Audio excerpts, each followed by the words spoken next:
You uploaded some new stuff. Cool. Anyway.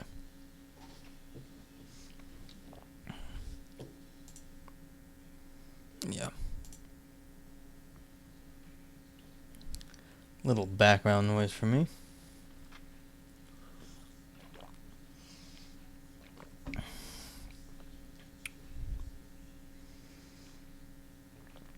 Cool beans.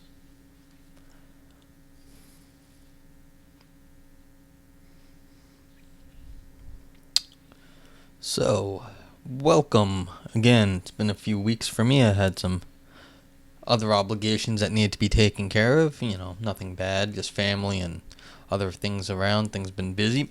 Didn't really have time to stream or do much of anything else. People seem to think that I have time. I don't know where they get under this impression, because I say yes to things. But hey, now I'm back at Philosophy Roulette, where I read and review philosophy papers live on Twitch streaming and then later on the YouTube. And so what we do here is we just go to philpapers.org and we find out what's new. And then we read it and we find out. So let's see what we got. Some journal articles going today. Let's find out. Philosophia, Synthes, Bioethics, Continental Philosophy Review, Ergo. Alright, so let's see what we got. Start off with Philosophia. See if this is any good. Oh, it's a comments on Delsen. Warden Uma. Oh man, thank you for the prime. Valpo, what's up? How are you? Welcome. I'm happy to be back. Hydrate.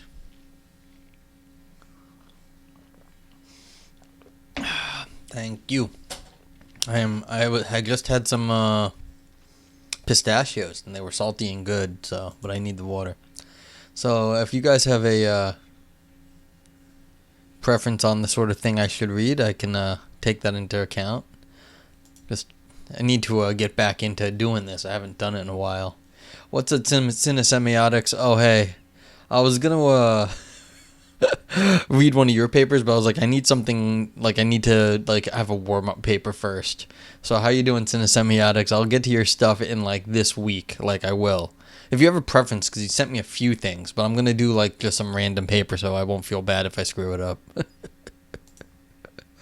Unless you really want me to just cold case, just cold read one of your stuff. Let's see the things you sent over. But I'm happy to be back. I'm happy to be back. I'm happy y'all are here right now. I hope you're all having a good day. Let me know what you think. Let's see. Exercise. And thank you again for the subscription. Oh. I will. I'm going to get some more stuff done this week. I should have more time. One hopes. Let's see. Ooh, e-prints. We got something on e-prints. Exercising abilities. Let's see what this gives us. Accept the cookie. Oh no, this is not actually the e-print. This is just the reference. Oh, available under Creative Commons. So where is it? Where is it then? Where's my download link? Dagnabbit. Text. Let's see how long this one is. 15-page paper. Oh no, is there too many symbols in it? I don't want that. We could do this. This looks doable. There's something called pole vault in this one.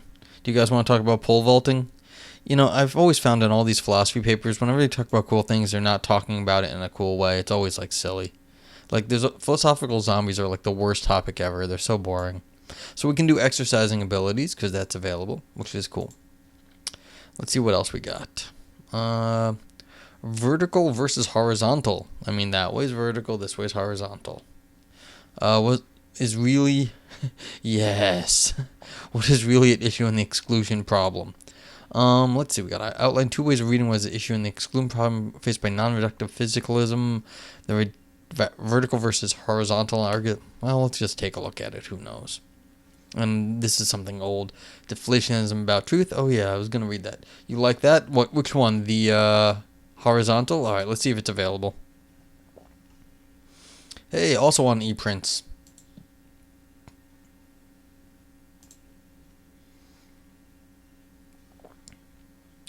Okay, so cool. Can do this one then. Let's go find out if there's too many. Ooh, there's pictures. I like pictures.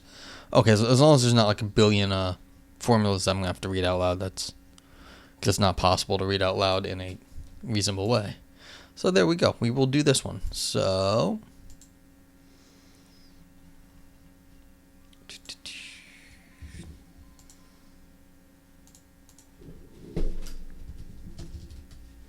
there's the link for the folks out there. If you want to get a link to this page, all you got to do then is click on the ePrints here and you'll get to it. So this is vertical versus horizontal in synthes.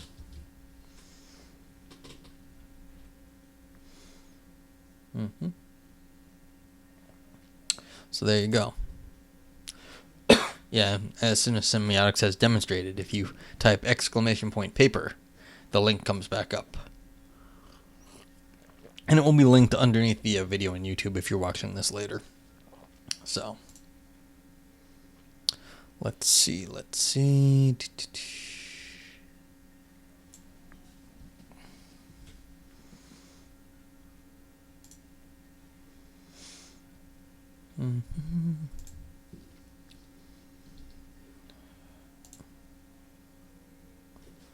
Okay, cool. Here we go. So this is John Donaldson. I apologize for how I say everyone's name, including John Donaldson, even though I think I got that one right. And here we go. Cool beans. So as per always, anyone out there, if you have questions, just let me know live. This is my first time reading it, so it's my best guess. Sometimes I get things wrong, not always right. But, this is what it looks like to me. So, prelude, a brief overview of my argument. Not my argument, John Donaldson's argument. The exclusion problem faced by non-reductive physicalism, henceforth non-reductionism, is that given non-reduction and physicalism, implausible systematic overdetermination of many physical effects by mental and physical causes seem entailed. Hence, mental and physical causes appear to compete such that one must exclude the other. Okay, so what we're doing here is that we're going to say, look, we're trying to come up with reasons for things, and we got a lot of them. And they all seem to be the reason, whatever the reason is, being like the one main reason. But the problem is there's more than one of them, and so they can't be the reason if there's a bunch of things that are competing to be the reason. Okay, so John Donaldson contends that there are two general strategies that non-reductionists employ to respond to the exclusion problem: the vertical strategy and the horizontal strategy. The terms vertical and horizontal refer to the components of the standard basic non-reductive model of mental physical causation, an example of which is given in Figure 1, which is right below. We'll get to that. Specifically, vertical refers to physical cause, supervenience relation, mental cause, and horizontal refers to physical cause, causal relation, physical effect, or mental cause, causation relation, physical effect.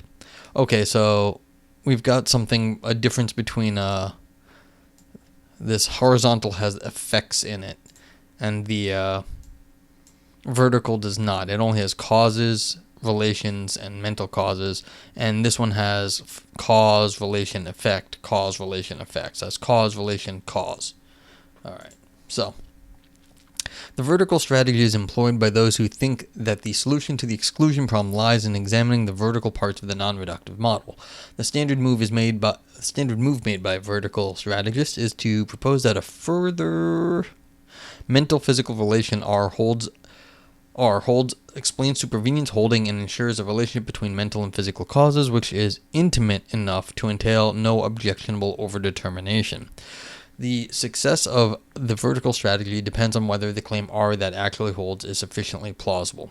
Okay, so this is non-reductive mental physical causation. So the mental cause subvenes. That means the physical cause is the fundamental thing here, and then the mental cause is like it subvenes. So what is this? Supervenes or subvenes? Well, these both. The mental cause causes the physical effect. The physical cause causes the physical effect. So basically, the physical effect is the output, but the mental cause is somehow coming down or coming out of the physical cause too.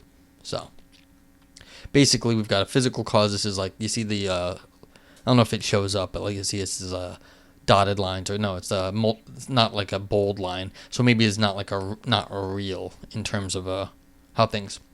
Please define a whole bunch of these words. Okay, so basically what we're doing here is you've got all the mental, you've got all the physical stuff in your head, and so you want to say, well, what is it?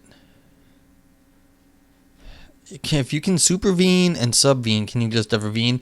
Wouldn't that be like a media vene, like a media vene? Wouldn't that be in the middle? So it'd be like mediate vene or like medivene. Oh, it'd be medivene, I guess. Supervene, subvene, medivene. Yeah, so I guess you could do that. There's no, to tell you the truth, cinesemiotics, there's nothing happening yet. Absolutely nothing has happened in this paper. We've got causes and effects. That's all we have. And physical and mental. Nothing has happened. Supervenience basically says, well, one thing doesn't happen without the other thing. So basically, mental causes supervene on physical causes because nothing in the mental happens without the physical cause also happening. So it basically says, really what's going on is the physical in your head, though we can't explain the yeah. Though we can't really explain the mental, we kind of assume, in some sense, that it isn't anything over and above the physical cause. And that's what it means to supervene on the physical cause, is that the mental cause can't change without there being some sort of physical effect. There's no second substance, like in Descartes, that does something that has nothing to do with the physical reality. But nothing's happened here. The question is, you see what they did right here? The author says, the relationship between the mental and physical causes which is intimate enough. So it says, look, there's something going on here, and it's so intimate, which of course is in scare quotes because it doesn't mean anything here. It's just sort of giving you a flavor of what's going to happen, but not explained it yet, because this intimate is not explained. So it's just like, you can see. So that's the thing. What's going on over here, we don't know yet. We're just saying causes are over on the left and physical effect is over on the right. That's all that's happened. So yeah. But like, feel free to ask questions, but like, there's nothing to explain yet in some sense. Oh, yeah, and you can notice T1 and T2 is time. So what's happened here is these are all happening first. The causes happen, and then the effect happens. That's the grand scope of what's happened so far. Okay. The horizontal strategy. And yeah, please ask more questions. The horizontal strategy is employed by those who think that the solution to the exclusion problem lies in examining the horizontal parts of the non-reductive model. The standard move is made by horizontal strategists to propose a theory of causation which entails no objectionable overdetermination. The success of the horizontal strategy depends on whether the theory of causation is sufficiently plausible. Okay, so they're saying the vertical strategy has to do with how you talk about these things, and the horizontal strategy is how you talk about these things going left to right. I don't know if you can see my mouse going back and forth, but that's what the difference is. Okay. And I guess these directions sort of, the physical cause and the mental cause are somehow like at the same time in time. That's kind of what's going on here. And then the effect is happening afterwards. So the question is, how do we move forward in time, or how do we understand what's happening at the cause stage? Okay, identifying these two strategies reveals two ways of reading what is at issue in the exclusion problem. One, the plausibility of taking the relevant vertical art to hold, and two, the plausibility of the relevant horizontal theory of causation. Excuse me. Yeah. This way of understanding the exclusion debate invites a question. Which reading, if any, is preferable? I think the vertical reading is preferable because the horizontal strategy is neither sufficient nor necessary for solving the exclusion problem, and this shows that what is really at issue is in the exclusion problem is what the vertical strategy is aimed at. Okay. I mean, what's interesting about this right here, this ain't an argument. This is just like describing how they set up the problem. You know, if you agree with how they set up the problem, then you agree that this is the same causes. Like, causes is just a causes. And if you understand the causes, either it's one causes it or the other one causes it. It's not both, because there's only one kind of causes here. But in this little picture, you've got different kinds of circles, different kind of this subvenes. I don't even know what that word means. I've never seen it. I've only seen supervenes. So whatever. So in some sense, this way of understanding the exclusion debate invites a question: which reading, if any, is preferable? But that already, in some sense, set up the whole way the author wants to do it, and I don't know if that's fair. I don't know enough about this debate, but it's like they've already, in some sense, set the question up in the way they want to. So it's something to keep in mind, that this wasn't an argument. This is just a setup, but it's a loaded setup here. Alright, the horizontal strategy is not sufficient for solving the exclusion problem because it fails to address properly the original intuitive worry on which the exclusion problem is based, that there is an analogy between firing squad cases and the non-reductive model. The horizontal strategy is not necessary because the vertical strategy alone is sufficient, assuming the exclusion problem can be solved at all. Sounds like sous vide? Yeah, I could use some sous vide. Tasty. So long as an intimate enough relation is taken to hold between the mental and physical events, then no objectionable overdetermination follows, no theory of causation required. So what the author is saying here, look, if you can collapse this part and this part together, then the cause arrows collapse together, and you don't need to go look from left to right here. They're saying if you can just make the mental and the causal like thunk, get it together, intimate enough, then what you're doing is then you also get only one causal line, and so therefore your problem is solved. Sure, that's how they set the problem up here, but I mean, in philosophy what they do a lot of times, they put like a little 1 right here, and then they put a little 2 right here, and then you've got 2 different kinds of causes. That 1 is terrible. Let me try to do that better. Yeah, so like you've got a number, cause 1 and cause 2 there, and then even if you collapse them, they're different. And so I'd immediately just like, well, someone would immediately start indexing things. If, like, knowing the philosophers I know, let's index, yay! And then it doesn't matter if you collapse this, because cause 1 is not the same as cause 2. But like that's just the sort of thing I immediately off this sort of picture would be worried about. It's a neat picture, but the problem is it's a little too neat. It's like you've built in what you want to prove already into your picture. All right. Thus, what is really at issue in the exclusion problem is what the vertical strategy is aimed at. Hence, the vertical reading is preferable. Aristotle, what up? Thank you for the lurk. Hope you're doing well. Feel free to ask questions. Of course, if Aristotle asks a question, you got to be like, take that seriously. It's Aristotle. The greatest philosopher of all time, according to many.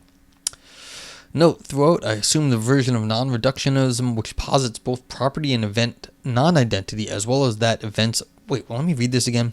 Throughout, I assume the version of non-reductionism which posits both the assumptions are for which posits both the property and non-event non-identity as well as that events are the causal relata. Okay, that's a mouthful of a sentence.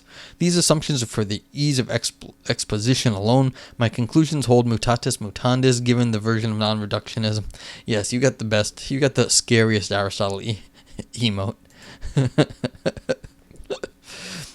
Yeah, you got the juggalo Aristotle. It's fantastic.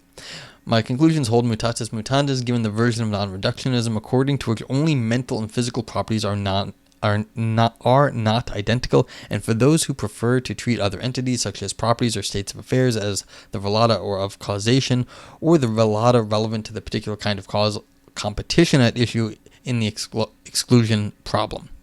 Okay, so basically, it's just there's just some paperwork, bookkeeping. It's no big deal. I will now present the above argument in more detail by answering the following 3 questions. First, why I think there are 2 ways of reading the exclusion problem. Second, why I think the vertical reading is preferable to the horizontal. Third, how might horizontal strategists respond? 4 effing causes. How do they work? I don't know. I mean, that always got me in, like, when I was an undergrad. What do you mean 4 causes? That makes no sense.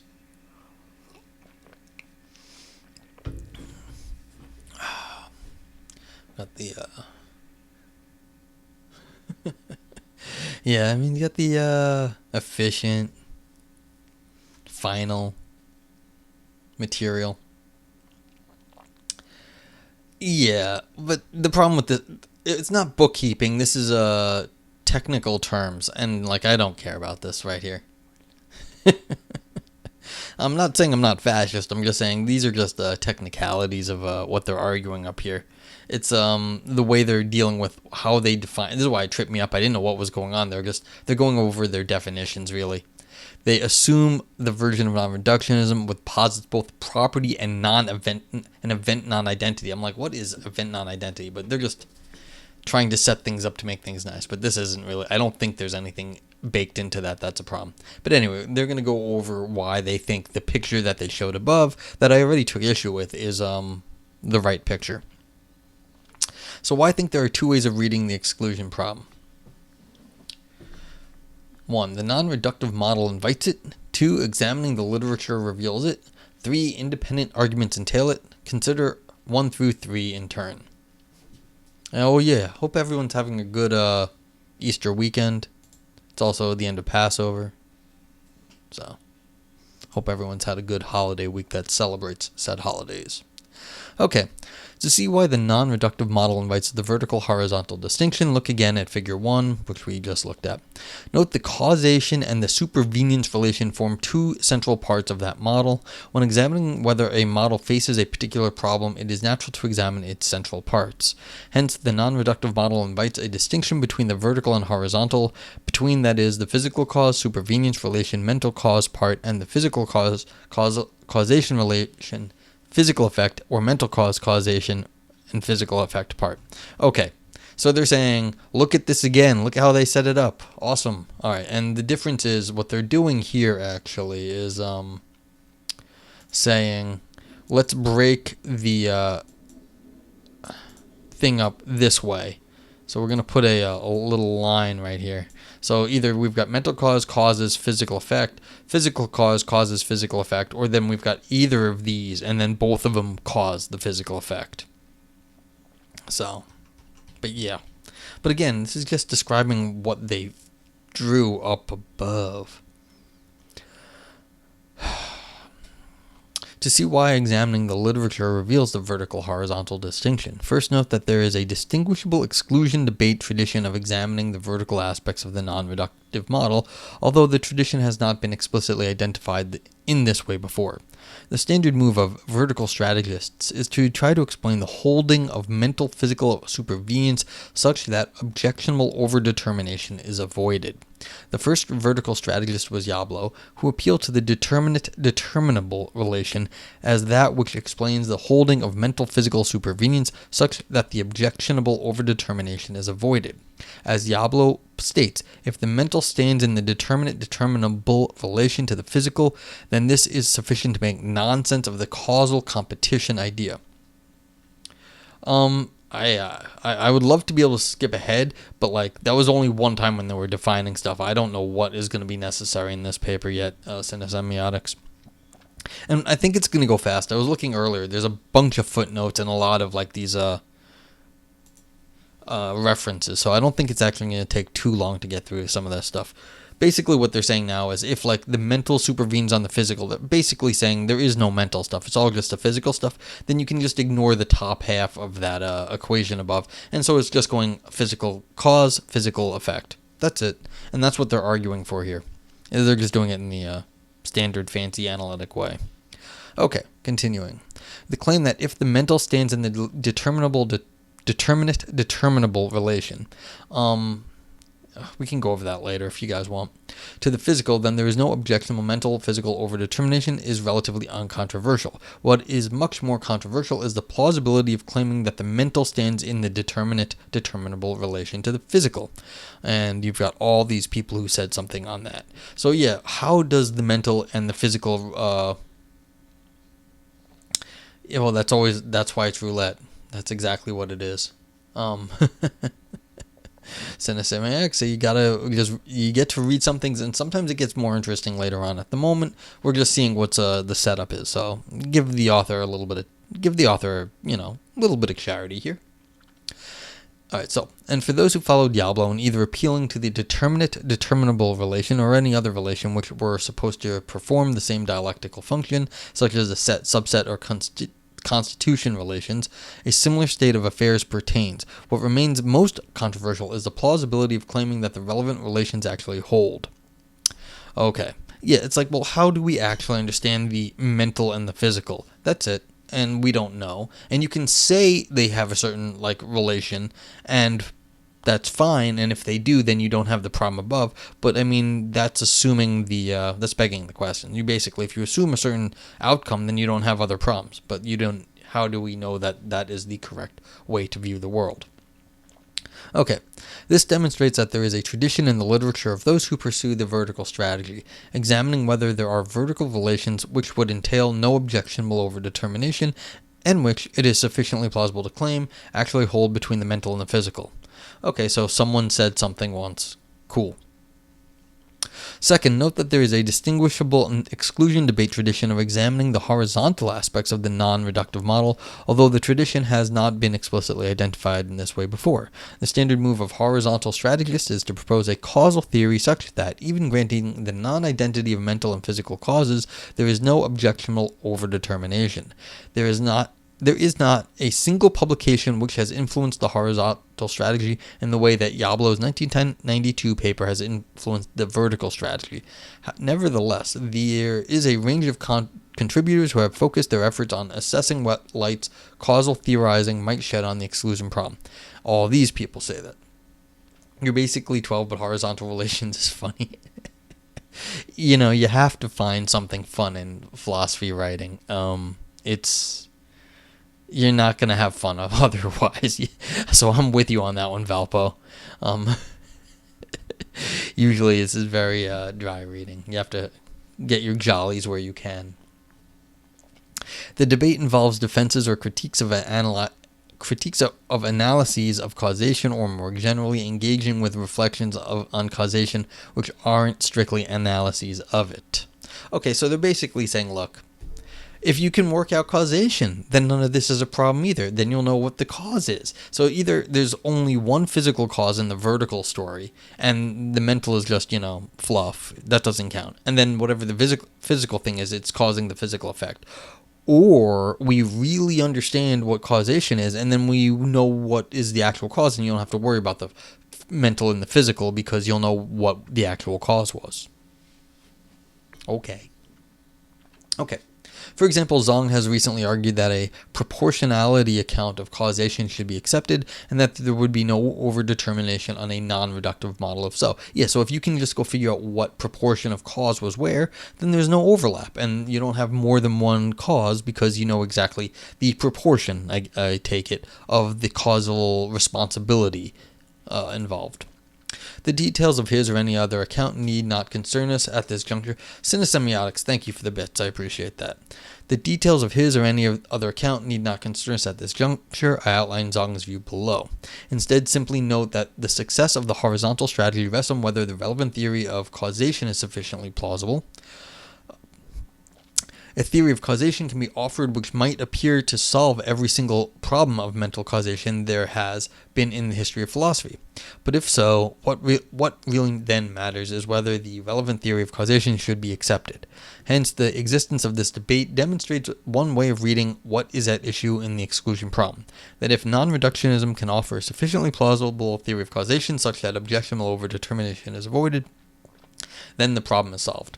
Okay, so what we really have here is just two different strategies for solving the problem. The author is calling them horizontal and vertical, whatever.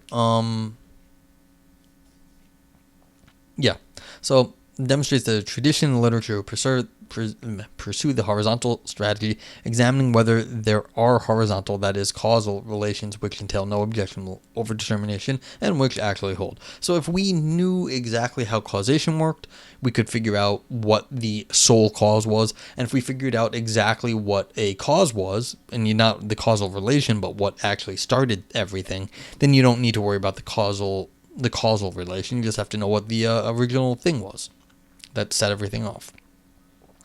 Alright, so we've got the two parts of what it causes. So either you have the thing that sets off the cause, or you have the arrow that actually is like doing the work of causation, and then that's how you get to the conclusion over here. Alright, so that's basically it. We're stuck in this area over here, these things. The original cause and the what work it's doing. So that's really what we're doing. We're not talking about the effects here. We don't care in some sense about the effects, but this is what's going on, is that we're starting at a cause and then we're moving in the causal sense to the conclusion, and these are the two sort of things going on. Okay, to see why independent arguments entail the vertical and horizontal distinction, first note that it appears possible to appeal to vertical relations which, if they hold, would entail that there are no objectionable overdetermination, but which obviously don't hold between the mental and the physical. For example, is a higher biological taxa than seems as likely to entail no objectionable overdetermination as a determinate determinable relation, yet clearly doesn't hold between mental and physical. 2 points are key here. 1, it is relatively easy to appeal to vertical relations which alone would be sufficient to solve the exclusion problem if they held, and 2, the issue is whether it is sufficiently plausible that such relations actually hold. Yes, if we knew the truth about the way the world was, we wouldn't have any more problems. It's like, author keeps saying this, but I guess it bears repeating. But yeah, if we knew what was going on then we wouldn't have the problem. And there are multiple ways that this problem can be solved. This justifies identifying one half of the vertical-horizontal distinction that I have drawn, and once one half is established, the other half effectively comes for free, for me at least. This is because I argue that the vertical reading of the problem is to be preferred to the horizontal. If someone were to assert that the vertical reading is the only reading, then my conclusion that it is the best reading follows trivially. But if you wish to accept, as I think you should, that the vertical reading is not the only reading, then there must be another, with the horizontal reading being the only other game in town. Yeah, because if you're trying to get to a conclusion, it's like, here's your premises, here's your operation, and here's your conclusion. Basically, you've only got these two things you can talk about. How did you get your premises, which is what the author here is calling the vertical, and then how did they interact to get to the conclusion? And since there's only one effect here, it's not what's going on. So basically, that's kind of like how you have to understand this. It's just like, that's it. Okay. Yeah, that's why they're the only game in town. We're only getting, how do you get to the conclusion? It's either premises or the logic you're using. That's it. Okay, hence why there are 2 ways of reading what's at issue in the exclusion problem. 1, the non-reductive model invites it. 2, examining the literature reveals it. 3, independent arguments entail it. I think this is a little overblown. The non-reductive model invites it, but the non-reductive model is what is in the literature. So the literature is sort of like, these are all sort of similar. But that's okay. I mean, this is what the problem is. I mean, numbering it, I guess analytic philosophers like that sort of thing. Sorry.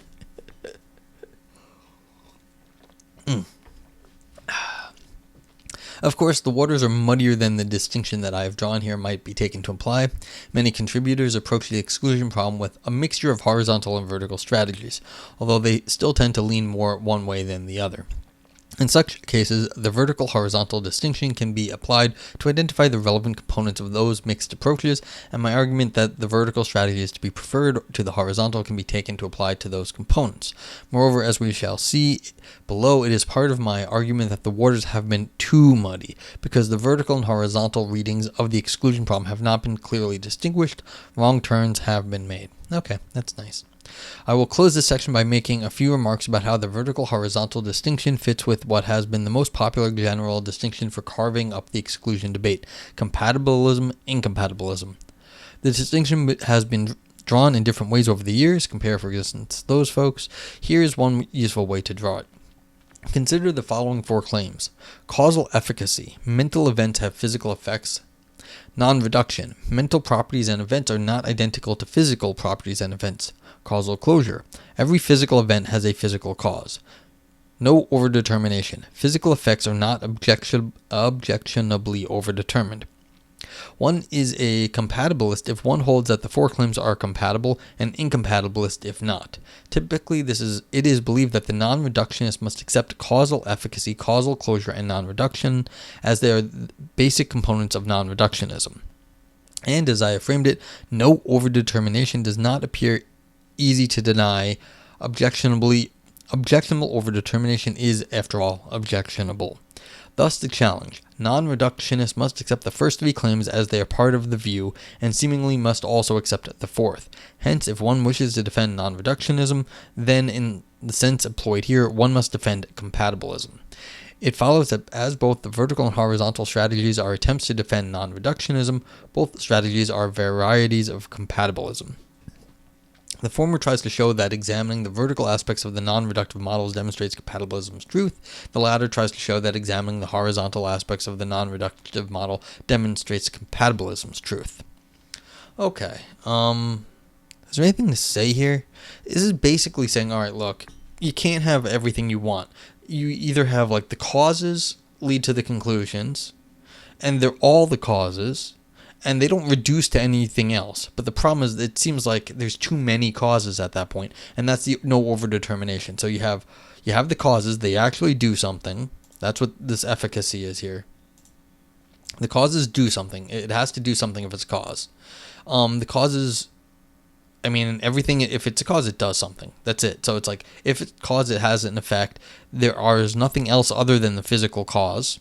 And they don't reduce to each other because they're distinct from each other. The problem is now there's too many of them because they all seem to do something. And so that's really the issue here. But this is, again, restatement of the problem above. Just in sort of a incompatible claim term. And that's why you have to be a compatibilist. If you have to be compatible with things that seem inconsistent. And that's really what the author is arguing here. In a different way, they're just trying to outline the issue. And that's fine. It's like people like this sort of thing too. But I mean, if anyone has questions, let me know. Okay, continuing. Nevertheless, I think there is a potentially useful sense of horizontal and vertical, which includes incompatibilists. Namely, that one could agree that either the vertical or horizontal reading is the correct way to understand the exclusion problem, but that the exclusion problem can't be solved, and thus the four claims are incompatible. Thus, one might distinguish four broad groups. 1. Compatibilist verticalism. 2. Compatibilist horizontalism. 3. Incompatibilist verticalism. 4. Incompatibilist horizontalism. However, for ease of exposition, I put the incompatibilist groups to one side. Thus, all my uses of the terms vertical strategy, horizontal strategy, and cognates should be understood in the compatibilist sense. You gotta run? Oh, okay. Have a great night, Cinesemiotics. Yeah, epistemic crisis and gotta go. I'm happy your friend likes the show. Tell them to say hi. Yeah, and epistemic crises are no fun, but on the upside, no one solved epistemology either, so you don't have to feel bad about it. You can just be like, yeah, you're still probably better off than most. Yeah. I mean, just go be like, Gettier pulled the rug out from everybody else, so you can have whatever epistemic crisis.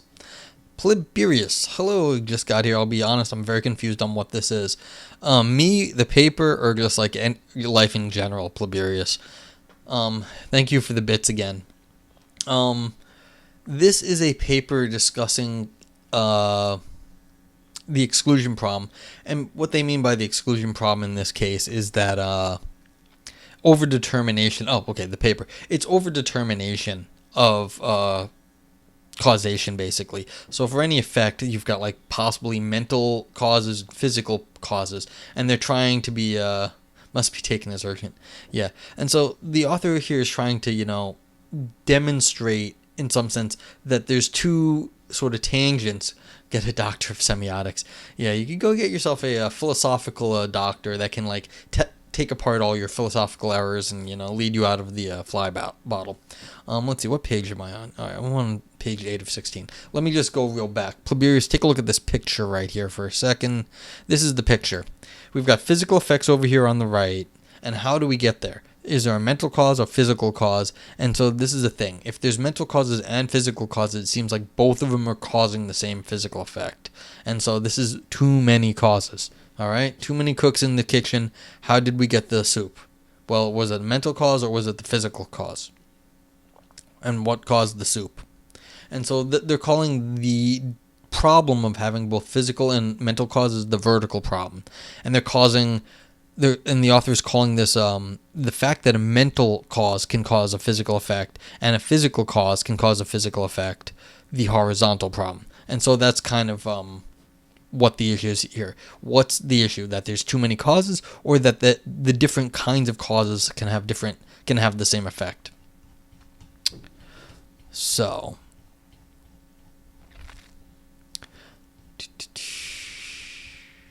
but yeah, let me know if that made if it helped out. Where are we? We are over here. Okay.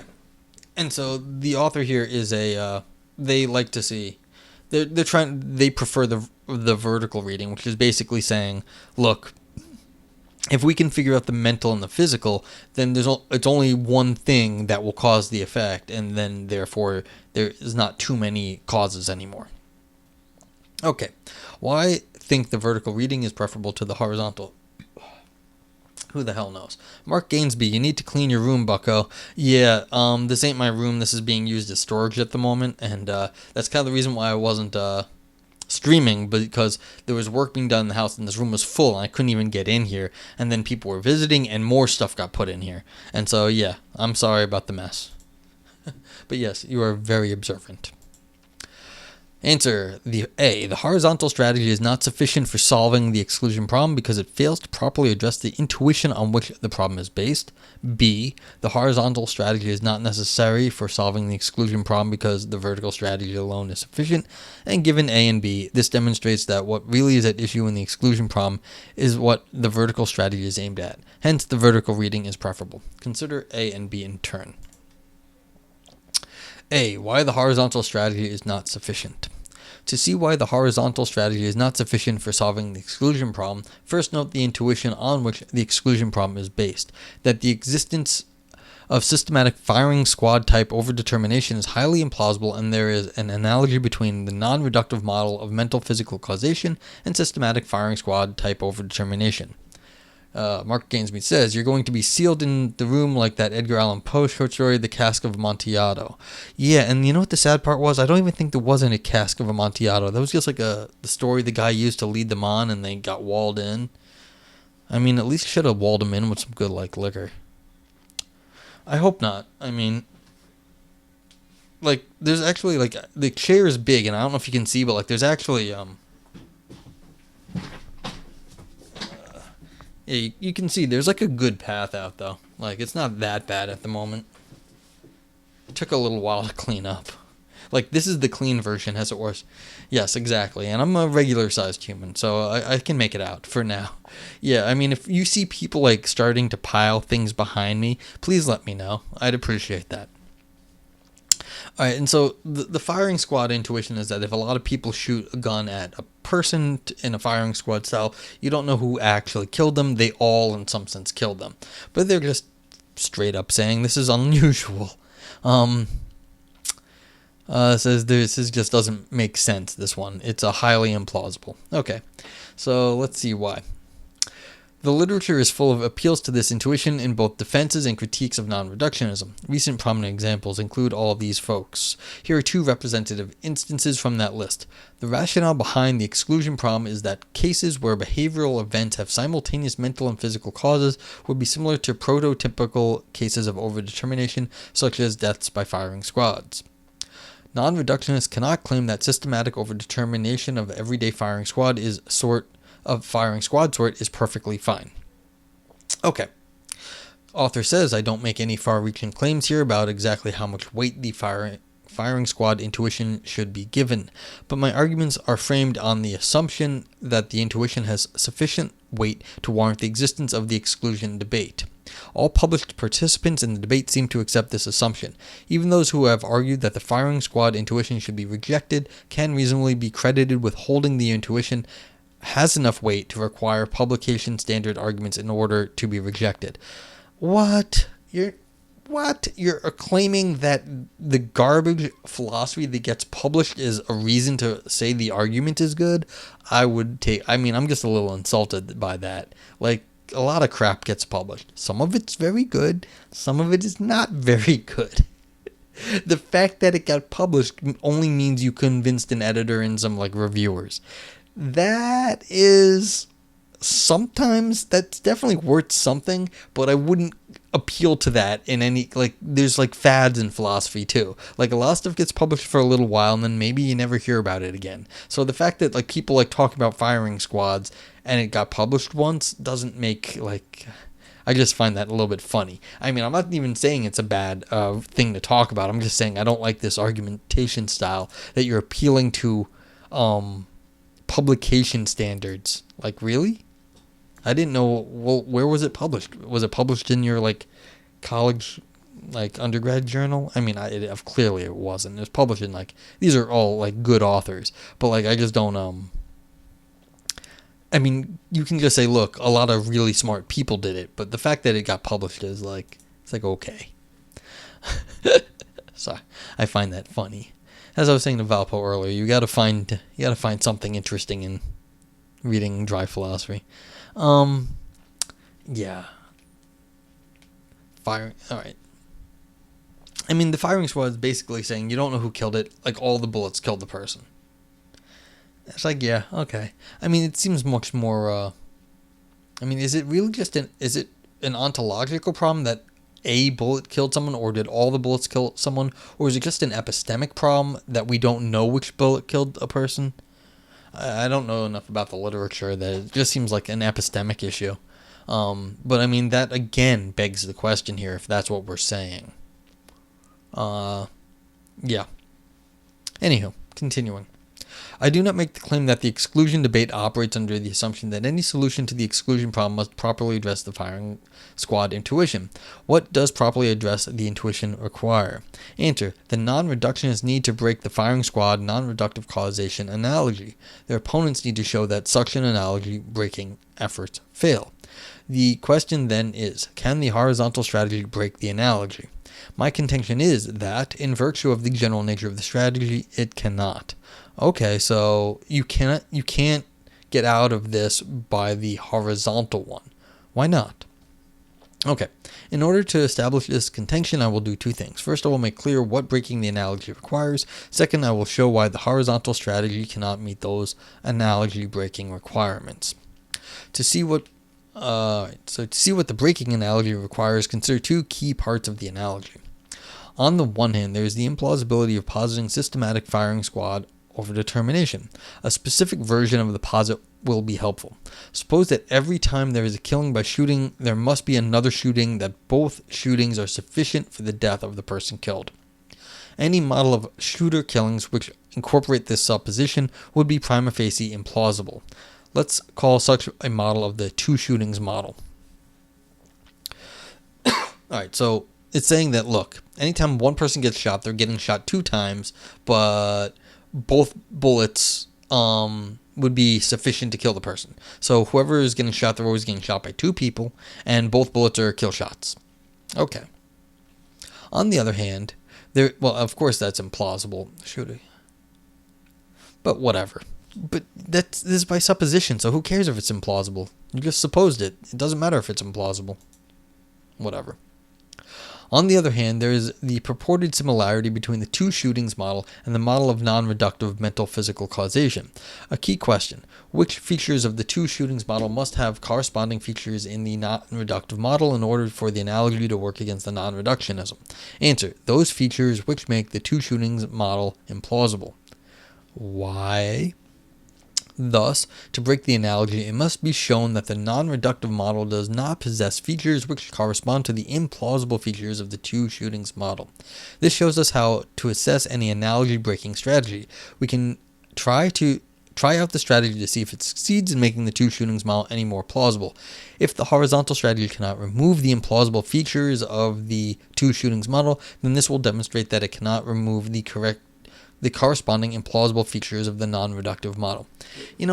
Just immediately, we're talking about firing squads here, and it's like we've got a bunch of people shooting at a single person. That's already a very unusual situation.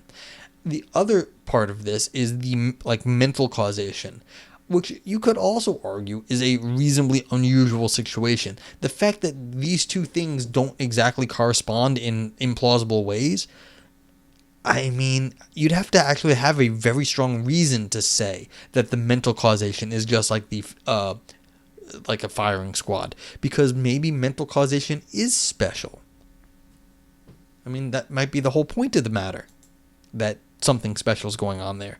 And the fact that it's implausible in a shooting person model might not make any difference. But let's see what the author says. Imagine having a footnote take up more than half the page. I know. I suspect that's exactly what they're arguing here. In this whole thing. like that they're trying to make this sound a little bit better here. I'm sure the knowing reviewers, they probably said, what the heck is going on with this? Okay, continuing. The author will now show that the horizontal strategy fails in virtue of the general nature of the strategy to make the two shootings model more plausible to any significant degree. Okay. I will use a recent example of the horizontal strategy in action, Zong's appeal to a proportionality account of causation, to illustrate my argument. Alright, Zong argues in favor of a dual condition requirement that any cause must meet. C is the cause of E if and only if C is present, then E is present, and if C is absent, then E is absent. Okay, so we've got two causes. No, we've got a cause and effect. Imagine having a typo in your philosophy paper. Mr. Mark Gainsby, assuming you're a Mr. being Mark, I've caught many a typo over the course of this, over the last 230 papers I've read. I've caught many a typo. Yeah. It's... you're trying to do the best you can. The editors are trying to do the best they can. It gets missed. I mean, so far I haven't found anything here. Okay, so C is the cause of the cause of E, and whenever one happens, the other one happens. So, okay, once this requirement is appealed to, once this requirement is applied, it follows that supervening causes can never compete because there just can't ever be supervening distinct causes of the same effect. Causal competition might seem to require at least two causes as competitors, and on Zong's dual condition account, there can only ever be one cause in the relevant case. Grant that an event E1 causes an effect E2. On Zong's view, this entails that if E1 is present, then E2 is present, and if E1 is absent, then E2 is absent. In essence, E1 is both necessary and sufficient for E2 on a fixed context. Hence, if E1 is the cause, any other event which supervenes on or subvenes E1 is ruled out as a cause by Zong's dual condition proportionality analysis. Alright, so I guess I don't know what the proportionality analysis is, but I guess it's like the proportion of causes to events has to be stable. Okay. It is widely believed that this kind of result offers a solution to the exclusion problem. Even horizontal strategist objectors typically agree that if the theory of causation offered is true, then this horizontal type of response would constitute a solution. For example, the first major objector to Zong to make it into print explicitly concedes this point, McDonald 2017. But we can see why this point should not be conceded if we apply Zong's view to the two shootings model, so that it follows that one of the shootings is the cause, the other is merely a sufficient event. Does this make the two shootings model significantly less implausible? Of course not. Supposing that every time there is a shooting, there must be another shooting such that both shootings were sufficient for the death is still highly implausible, even if it's true that only one of the shootings can properly be labeled with the cause and the other with sufficient event. And we would continue to have good grounds for rejecting the two shootings model, even granting proportionality account of causation or any other horizontal strategy, which entailed that only one of the events was the cause. I mean, I'm trying to understand this notion of implausibility here.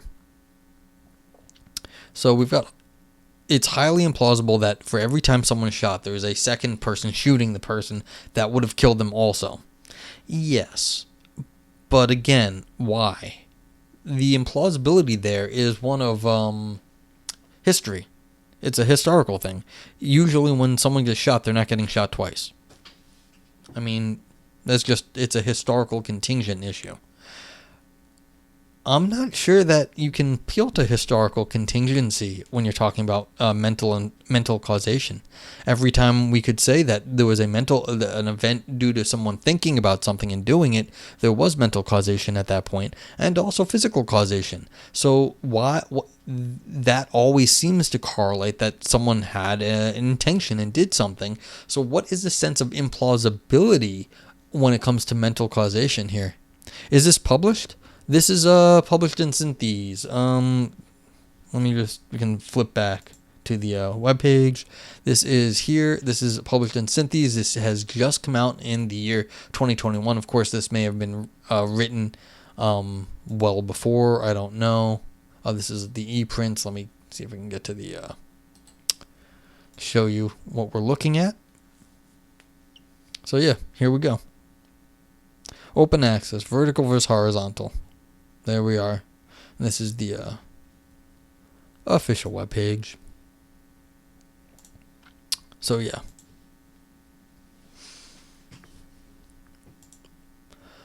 But yeah, this is the sort of thing I'm just worried about exactly what the criticism is here. Because if you're making a disanalogy, it needs to be close enough. And I'm not sure it's close enough to begin with that you say, look, that there's a problem with one of them, there's a problem with both. Okay, continuing. All right, so let's find out what author says. I think there's an important lesson to draw from this example of horizontal strategy failure, that the implausibility of the two shootings model does not stem from its horizontal features. If so, then it can only stem from its vertical features. What? Okay, and this seems right. The intuitive worry appears to be, what about the world, rather worlds, could make it the case that every time there was one shooting, there must be another which is sufficient for the same effect. Any satisfying defense of the two shootings model which answers this question should take the form, there's something special about the relationship between the two shootings which explains this. In other words, any defense of the two shootings model should examine the model's vertical features. I don't know. I mean, yes and no in some sense. You have to understand why the two features happened and what were the two causes that were like the two people shooting at the same time. Yes, but in some sense there's also a contingency issue there. And I don't think that I think that this is sort of missing the point that there is something very, very different about the two shootings, because why are we saying that, like, why did this happen? Because in the history, there was always people thinking when they did stuff also, and so there's always something there. Now, so you're trying to split that apart. Now, to be fair with the author, that seems to be right. That is the question. How does the mental and the physical interact? That's the question. But you could also say, how does the mental cause the one and how does the other one up? We'll get there. I'm sure we'll get there. But I'm just trying to figure this exactly what's going on out here. Yeah, I'm just, yeah. All right, I'll keep going. Thus, whether it is Zong's particular horizontal strategy or any other, we can see that it cannot make the two shootings model significantly less implausible, because the model's implausibility stems from its vertical features. And as we have seen, in order to break the firing squad non-reductive causation analogy, it must be shown that the non-reductive model does not possess features which correspond to the implausible features of the two shootings model. But we have just seen that applying the horizontal strategy cannot do that. It has no significant effect on the implausible vertical features of the two shootings model, and thus cannot be used to demonstrate that the non-reductive model does not possess the corresponding features. In summary, for the horizontal strategy to be sufficient for solving the exclusion problem, it must properly address the firing squad intuition. In order to properly address the firing squad intuition, the strategy must be able to break the firing squad non-reductive causation analogy. But the firing squad non-reductive causation analogy rests upon supposing that there are corresponding vertical features, not horizontal, so the horizontal strategy cannot break the analogy. Consequently, the horizontal strategy is not sufficient for solving the exclusion problem.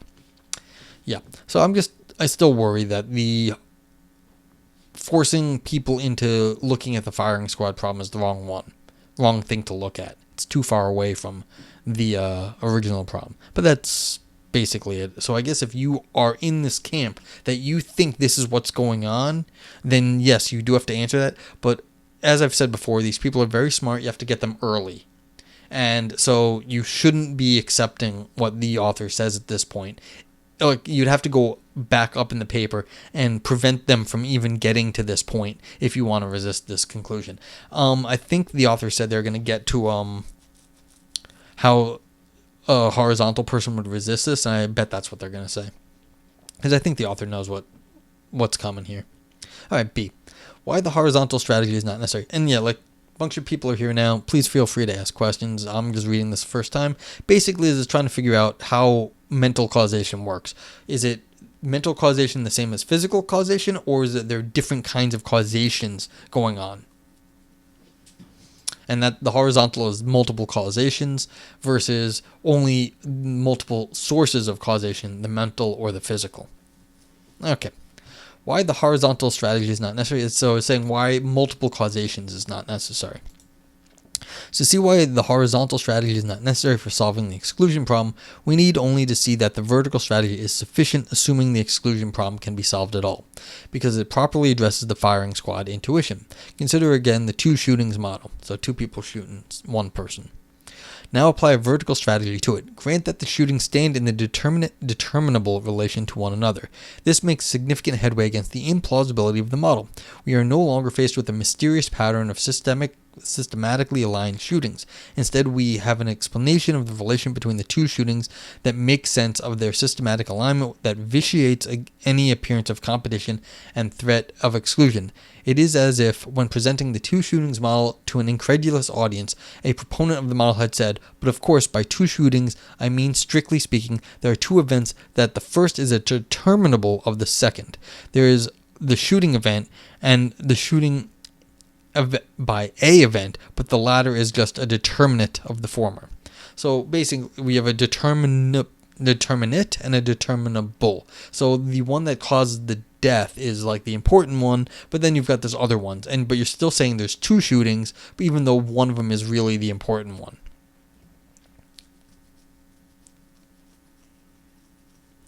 So this is simply another example of the force of Diablo's original insight from whence the vertical strategy came. That it is, as he states, a truism that determinates do not contend with their determinables for causal influence.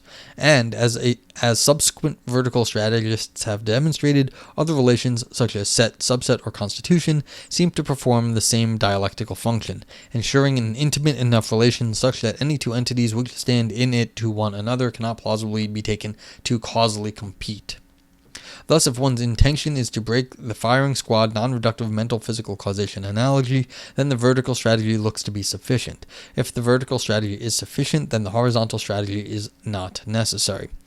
It is important to note that I am not claiming that the vertical strategy definitely solves the exclusion problem. Hence, when I say that the vertical strategy is sufficient for solving the exclusion problem, assuming the problem can be solved at all, what I mean is that the following is true. If mental events stand in at least one of the relevant vertical relations to physical events, then the exclusion problem can be solved. This leaves untouched the further significant issue of whether any of the relevant vertical relations actually hold. Here I am silent on the further issue. Yeah, you see, it's like, yeah, if you assume you've got yourself in a situation where you can solve it, that's good. But if you're not also claiming that this is what is going on, it's modest. It's a modest claim here. That's fine, though. How might the horizontal strategists respond? I will consider two responses on behalf of horizontal strategists. First, the vertical strategy is not sufficient because there cannot systematically be two causes of the same effect, where those causes supervene on each other, even if those causes stand in a vertical relation of the type proposed by vertical strategists.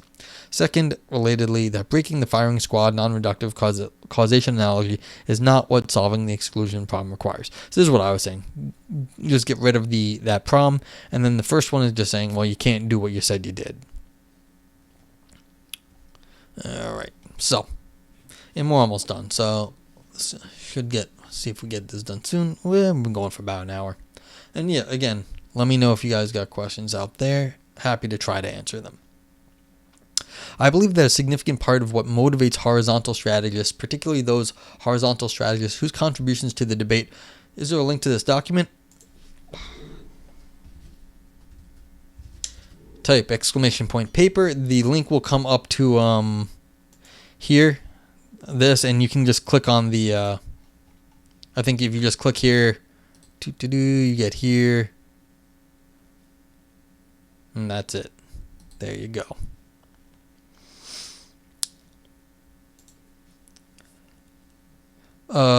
Horizontal versus vertical question premise. The issue is, how do we actually explain events in the world? And the problem, the exclusion problem that the author is going on about, is that it seems like there's too many causes. You've got a mental cause and a physical cause. And if you're going to have a cause, it should be the one cause. And so they're saying, look, when you've got mental and physical, they both are happening at the same time, and they're calling that the vertical cause, because in time they're happening at the exact same time. And then what's happening otherwise is that you've got the event over here, the event, and the horizontal is, well, how can two different lines come in from like one over here and one over here, and like there could be multiple events? How can things come in? And that's the horizontal one, that there is like multiple causal chains leading to a single event. So it's not that there's two different kinds of things causing an event, it's that there's multiple causal chains. And the author is contending here that there's only one kind of cause, and if there's only one kind of cause in the vertical sense, then there's only one causal chain. So the problem is, how do you get to one event through multiple chains, or how do you get to one event through multiple individual causes which yield multiple chains? And they're saying, look, if you can solve the vertical one, that there's only one original cause, then there's only one chain, and the chain question is unnecessary. And that's why they keep, excuse me, and that's why they're saying it's sufficient to have only one cause. You don't need to worry about multiple chains if you get your cause down. So, I hope that helped. Let me know if that, like, if you need more. I'm gonna try to, like, that's what the question is here. It's like, how does mental cause anything? And this person is just saying, the author here is saying, look, the mental doesn't cause anything. It has to be intimately related to the physical. And they were using that word a lot in the beginning of this paper. How does the mental cause something in the physical world when everything in the physical world looks like it has a physical cause? And they're going to say, look, there is no mental cause, basically. Or the mental and the physical are so close that there's only one causal chain. There's not two. And so that's how they're solving everything. Basically, they're saying you have no mind. Which, I mean, frankly, we're on Twitch. I'm reading philosophy. That's fair for a statement about me. Well, that's the thing. They're not saying that there is no mental cause. They're just saying that it's the same as the physical cause. Because that's what they're doing. They're collapsing the distance between the two causes. That's how. So this is being very sneaky in some sense, Pleberius. No, that's fine. It's a good question. So yeah, we're on page 13. Let me go back up to this picture here. This is their picture. You've got mental causes up here, and you got physical causes here, and you got the effect over here on the right. And they're trying, this is what I was doing with the blue line, they're trying to collapse the mental and physical cause together, because then the causes all become like one causal chain here. And you don't have to explain, this is the, so let me make a note. This is horizontal here. This is what they're trying to explain with the horizontal, that how are there multiple causal chains. This is what they're trying to explain with the vertical, that there are two different starting points. But if you can sort of collapse the intimately enough, is what I was highlighting over here. If you can make the mental and physical intimate enough, then you collapse them into one, and there is no more mental or physical. I guess there's only one of them. There's only a mental cause or a physical cause. And since they're calling it a physical effect, I'm sure it's only a physical cause, and that will solve your problem, because then there's only one causal chain and there's only one thing here on the left. So that's what that's why mental cause is going to go away. I mean, let me know if ask again, like if I didn't get that right, or I didn't get that easy enough. I mean, in the long, after all the work that this person put into this paper and the massive amount of like effort writing philosophy takes, that's all it is here. They're collapsing the mental into the physical so that there's only one kind of thing that's happening. And that's sort of their solution to the problem here. And so it's not actually a very complicated, like the philosophy is very complicated, but the concept actually isn't very complicated here. They're just going over a bunch of different ways in which they want to make sure there's only one cause. And it's somehow split between the causal and the physical. All right. You're welcome, Pleberius. And anyone else, please ask questions. Like, it's completely fair, because if I get this right, how did he write the paper if there was no mental cause? Checkmate, author of the paper. Well, I told you, these people are super clever. I mean, the author did it. It's amazing. So, I mean, some of these people are just, they're determinists. They wrote it because this is what was like physically determined. Yeah, well, You know, if they're physical determinists, you were, you know, in some sense, like physically caused to write the paper. There was no real mental. You might feel like there is, but that had nothing to do with who cares how you feel. Like, doesn't matter.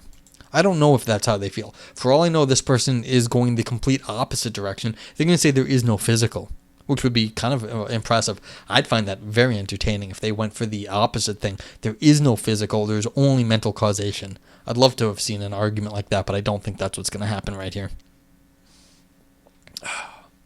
Okay, so how might horizontal strategists respond?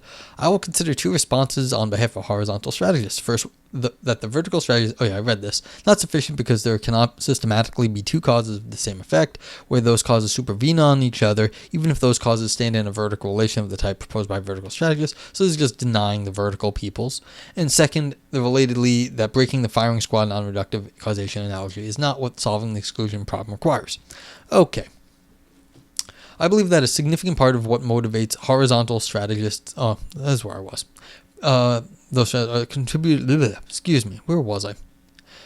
I believe that a significant part of what motivates horizontal strategists, particularly those horizontal strategists whose contributions to the debate are quite strongly horizontal, is a firm suspicion of any kind of systematic overdetermination involving causes which stand in a supervenience relation to each other. Sometimes this motivation is implicit, but not always. Zong, for example, states that there are no clear cases where A supervenes on B and A and B overdetermine an effect, before going on to offer his proportionality causal theory, which rules out that there can be such cases. Similarly, Gibbons contends that determinants compete with determinables, parts compete with wholes, what is realized competes with its realizer, and functional properties compete with the properties that play the roles. Even more strongly, Merrickx is prepared to deny that an inanimate macroscopic objects exist rather than be forced. Deny that inanimate macroscopic exist rather than be forced, as he believes he would be otherwise be, to accept any objectionable overdetermination. So he's denying macroscopic objects. Wow, okay. So there's no macroscopic objects, and therefore, you know, it's always the quantum effects or like atom-sized effects. So that's the only thing that happens. Okay, so that's the only kind of causation. So let's be clear here. This is a horizontal theory saying there's only one causal chain. The one causal chain is the microphysical causal chain. So that's what this person, Merrickx, is saying. And that's how they get out of the problem, because there is no mental and physical. It's always, whatever that is, it doesn't even matter, because the only causal chain is the same one. It's the microphysical one. Okay, and it is perhaps optimistic to hope that the vertical strategy will provide immediate satisfaction to those that have motivations along the lines of Zong, Gibbons, and Merrick. Okay, so what should we make of this kind of motivation? Call the view that we should not accept any kind of systematic overdetermination involving causes which stand in a supervenience relationship to each other hardline horizontalism. If horizontal strategists respond to my argument by insisting that the exclusion problem cannot be solved by the vertical strategy alone because it must also be shown that hardline horizontalism is consistent with non-reductionism, then I think that their understanding of the exclusion problem differs significantly from the understanding of it as the problem of breaking the firing squad non-reductive causation analogy. Differs so significantly, indeed, that there are really two problems. 1. The problem of breaking the firing squad non-reductive causation analogy. 2. The problem of demonstrating non-reductionism's consistency with hardline horizontalism. At the very least, the arguments I've presented above should be persuasive for those who view the exclusion problem in terms of one. Yes, but I mean, that's fair, but that's like saying this should be persuasive for the people who agree with me. It's like, all right. Yeah, but I mean, to be fair, if you're going to say you're going to take a hard line on a different position, the author here can't really be, you know, it's not their fault if someone's going to go like bite the bullet on saying the only causation in this universe is microphysical. It's like, well, that doesn't seem like not too many people are willing to do that, and so it's like, okay, the author can let that one slide. But I don't know exactly how fair that is to all the other people's working on that in that area, but maybe it's fair. Moreover, it is not obvious why we should accept either that hardline horizontalism is true or that its purported inconsistency with non-reductionism presents a serious threat to the latter view. Zong suggests that there are no clear cases where A supervenes on B and A and B overdetermine an effect. But Zong says nothing about why we should not accept the kind of cases that a vertical strategist appeal to in order to motivate the claim that the vertical relationships they posit ensure sufficient intimacy between mental and physical events to rule out causal competition. Yablo's Sophie, the pigeon case, provides the definitive example. A pigeon trained to peck at all and only red triangles, which sees a scarlet triangle and pecks. What causes Sophie's pecking? The event of the triangle being scarlet or the event of it being red?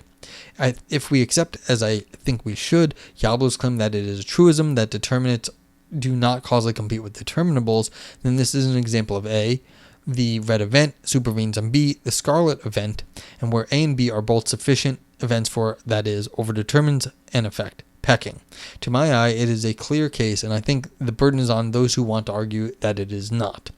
And in the similar cases which employ other relations vertical strategists have proposed, such as set, subset, or constitution, I think the burden faced by hardline horizontalists becomes very significant. Okay, so what's happening here is they're saying, look, I think the red triangle is the thing. So you've got two versions of, like, I mean, you guys can see, you've got like the Mark Gainsby's red here, and you can imagine that there's like another red message somewhere nearby. I don't know if anyone else was red. Okay, so my name here is like pink, and Mark Gainsby is red. Let's say we trained a bird to click at one of those names, all right? So once it's trained to pick at the red, but pink is kind of a version of red, and so it pecks at the pink. Now, did it peck at it because it was the specific version of red, a scarlet in this case up here, or did it peck at it because it was red? And if it pecked at it because of both, then it's overdetermined. You've got it pecked at it because it was scarlet and it pecked at it because it was red. Then you've got a problem. But they're saying, look, that's crazy. It's pecking at it because it's like a general sort of red color. It's the only one. It's not the that there's two colors. It's that they're both kind of red. And so they're saying, look, if you kind of believe that, then you have to, then if you think that's the case, the hardline horizontalist has to explain why that doesn't work, because it seems kind of obvious. But I mean, the people are horizontalists, and they're not going to be talking about these sorts of cases. They just aren't. Like, they're going to have other reasons. You don't go hardline because of, like, the pigeon example here. It's just not going to happen. So I just wonder if it's a little unfair. I mean, I agree that this makes a lot of sense. Like, why, if you train a bird to peck at red and it pecks at something that's slightly not red, it's not pecking at two things. It's pecking at the same color in the bird's head, I guess. Anyway. But yeah, it's just, it feels like this argument is missing the point of being a hardline horizontalist. Alright, continuing. The most obvious way for a hardline horizontalist to try and meet the burden is to appeal to a particular causal theory, which entails that hardline horizontalism is true.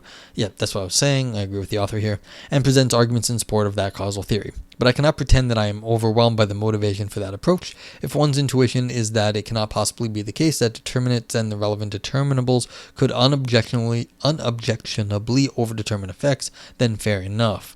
I await the outcome of the debates about the plausibility of causal theories, which entail that. But what we can see already is that this is a much weaker worry for non-reductionism than for the worry that the model of non-reductive causation might be analogous with firing squads. Thus, the possibility that hardline horizontalism is inconsistent with non-reductionism is a threat of far less significance for the latter view than the exclusion problem standardly construed. Yeah, okay, fine. Finally, horizontal strategists might argue that it is wrong to understand the point at issue in the exclusion problem as being the breaking of the firing squad non-reductive causation analogy. But given the nature of philosophical problems, it is not immediately obvious how one might resolve that disagreement. The quick route out of the dispute, I think, is just to recognize, as we have done here, that there are two problems. One, the problem of breaking the firing squad non-reductive causation analogy, and two, the problem of demonstrating that non-reductionism is consistent with hardline horizontalism. And I am content if my arguments can persuade those concerned about the former. For the latter, I am content to let the chips fall where they may. Okie dokie. You know, in some sense, this is a fine article. this is not an area I have like any real background in. I have noticed more and more people using the determinate determinable distinction lately, so I think people are liking that. I find that kind of interesting, just as a example that's growing on people. I think who was using it? Wasn't Mark? No, I'm trying to remember the name. I think Dutch philosopher came up with that. Was using it a lot recently, so I don't. Well, at least that was the first time I saw it. Anyway, so it's rising in popularity. But here's the thing: when you get to the conclusion here, they're basically like, look, if you kind of see things my way, then this is how to do it. If you're gonna go hardline horizontalist, like hardline the other way, then you're kind of doing something different. And, that's kind of a fair way to put it. It seems like they have a point that you can break these questions down in different ways. And people who are going to be like, look, we have to find the right understanding of causal chains, which is the horizontalist problem. If you can find the right sort of causal chain, then we'll understand causation. But, I mean, the author here is in a different camp. They're trying to understand causes. And the causes are not the causal chains. They're sort of like the originating things. And they're saying, the author says basically, look, if you see it this way, that if you can figure out what the right cause is, then you don't have to worry about the chain so much, because there's only going to be one chain anyway, because you're only going to have one cause. So, in some sense, yeah, if you can do that, it's a big if. Very big if. But if you swallow this picture and you're willing to look at it in this way, that if you can do that, then you won't have to worry about overdetermination of causation. Which is fine, but like I was saying, and I think the author recognizes this in the end, the reason people are going to be going hardline on the causal chains and trying to understand them, they're going to have other reasons for doing that. Like, they're going to have other philosophical reasons for holding a hardline problem. And I don't know what those reasons are, but, like, the idea that they're going to go hardline on something like that, I'm sure they have, like, really good reasons. So, like, that's just the nature of philosophy. You don't bite the bullet like that unless you have, like, damn good reasons to do so. But if you kind of like this picture of, like, well, you can solve the problem if you can understand this better, then, yeah, this is going to appeal to you, what the author is saying here. I mean, just in my experience in philosophy, just by saying something's an easier solve is not, that's not going to get you very far. It might be a good clarificatory way to describe the current debate, but again, does that actually solve the problem here, or does that just clarify the debate? What's actually going on? I don't know. I mean, I don't know this literature. But yeah, so anyone else have any more questions? I don't have a whole lot more to say. I mean, I was just complaining a bunch of times about sort of, I didn't love all the appeals to I didn't love some of the appeals the author made to the state of philosophy at the moment. I don't really, if you want to talk about like these big problems that last a long time in philosophy, the fact that people talked about it in the literature, I mean, that's good that you're on a popular topic, but I don't know if that is going to mean anything. Now, if you want to just reference a bunch of people saying, hey, look, all these people said something, and they're like good people and smart people, and they had interesting things to say, then you want to bring up what they said, and like bring up their interesting things. I just don't like saying, hey, it got published. It's like, okay, cool. I'm happy they got published. What cool things did they say? Why did they get published? What was cool about that? Like, yeah. So it just seems like I don't love that rhetorical device getting used. I do think this picture was good. At least it made some sense to clarify what was going on. I don't like the fact that I had to keep coming back to it to explain what was happening, but then that's also just an effect of me reading this live on the air. Yeah, so like, don't talk about publication standard. It's just the philosophers are already too obsessed with publication standards. Just falling into that. Yeah, the meaning of implausibility here. What's so implausible about mental and physical causation happening at the same time? That feels like just begging the question, frankly. So, That was kind of my biggest gripe with this paper, is I felt that the author had set this up in a certain way that you have to have this sort of like the same feeling about this. And if you had the same feeling about this, then this is clarificatory, but not a whole lot's being said. It's just sort of clarifying the discussion. And that's kind of what the conclusion was.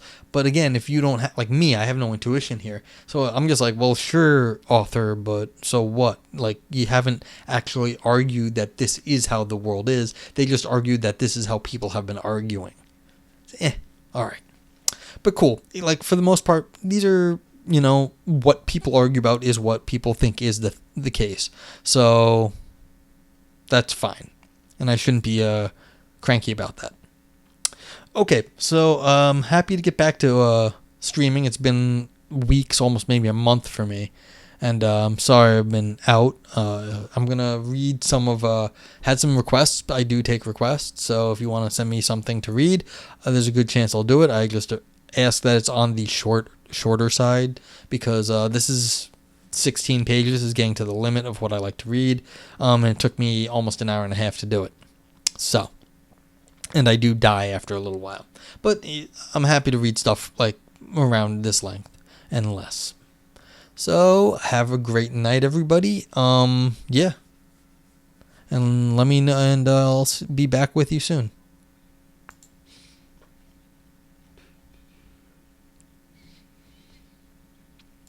Cool.